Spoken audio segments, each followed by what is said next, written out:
Hello বন্ধুরা, নমস্কার। থালাঘরের আরও একটি রেসিপিতে আপনাদের স্বাগত। আজকে বানাবো মিষ্টি চিড়ে। মিষ্টি চিড়ে বানানোর জন্য এখানে আমি নিয়ে নিয়েছি 100 গ্রাম পরিমাণ চিড়ে এবং তাতে দিয়ে দেব ওই 3 থেকে 4 চামচ পরিমাণ চিনি। চিনিটা কখন অ্যাড করব আমি বলে দিচ্ছি।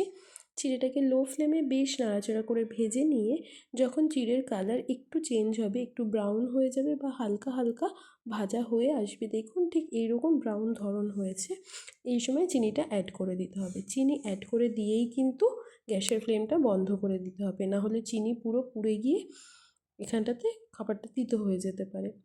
গ্যাসের ফ্লেম বন্ধ করে দিয়ে এখানে আরও 1 মিনিট মতো নাড়াচাড়া করে চিড়ের সাথে মিশিয়ে নিলেই তৈরি হয়ে যাবে চিনি চিড়ে।